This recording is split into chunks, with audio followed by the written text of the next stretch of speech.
નમસ્કાર મિત્રો, ખેડૂતોના મનમાં વારંવાર એક પ્રશ્ન ઉદ્ભવતો હોય છે કે વાવણી લાયક વરસાદ કેવો થશે ને આવનારું ચોમાસું કેવું રહેશે। તો આજના વિડીયોમાં આપણે ચોમાસું ક્યારે બેસશે તેમજ વાવણી લાયક વરસાદ ક્યારે થશે ને આવનારું ચોમાસું કેવું રહેવાનું છે તેના વિશે સંપૂર્ણ માહિતી આપીશું। તો જે પણ મિત્રો ચેનલમાં નવા હોય તે નીચે આપેલ કાળું સબસ્ક્રાઇબ નું બટન દબાવી ચેનલને સબસ્ક્રાઇબ કરી લેજો અને વિડીયોને વધુ શેર કરી દેજો જેથી બધા લોકો સુધી પૂરતી માહિતી પહોંચી રહે। તો મિત્રો, આપણે અગાઉના વિડીયોમાં કહ્યું હતું તે જ પ્રમાણે 7 અથવા તો 8 તારીખ દરમિયાન અરબી સમુદ્રમાં એક અપર એર સાયક્લોનિક સર્ક્યુલેશન બનવા જઈ રહ્યું છે અને આ સર્ક્યુલેશન મજબૂત થાય તેવા પણ અત્યારે પરિબળો જોવા મળી રહ્યા છે।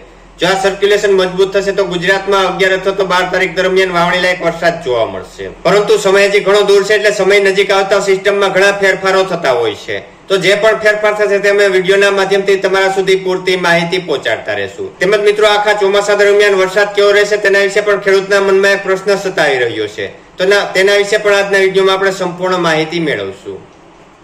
અને મિત્રો, અત્યારે ગરમી અને જે પ્રમાણેનું વાતાવરણ જોવા મળી રહ્યું છે તે જ પ્રમાણે 1990માં વાતાવરણ જોવા મળ્યું હતું અને ત્યારે પણ ગુજરાતમાં આખા ચોમાસા દરમિયાન ભરપૂર વરસાદ જોવા મળ્યો હતો અને એ જ પ્રમાણેનું વાતાવરણ અત્યારે પણ જોવા મળી રહ્યું છે। એટલે આ ચોમાસા દરમિયાન પણ ભારેથી અતિ ભારે વરસાદ અને સારામાં સારો વરસાદ આખા ચોમાસા દરમિયાન જોવા મળે તેવી સ્થિતિ લાગી રહી છે।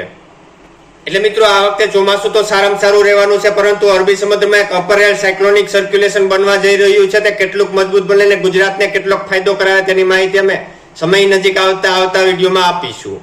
તો આવી જ રીતે પડના તાજા સમાચાર દરરોજ તમારા મોબાઈલમાં મળતા રહે માટે નીચે આપેલ કાળું સબસ્ક્રાઇબ નું બટન દબાવી ચેનલને સબસ્ક્રાઇબ કરી લેજો અને વિડીયોને વધુ શેર કરી દેજો જેથી બધા લોકો સુધી પૂરતી માહિતી પહોંચી રહે।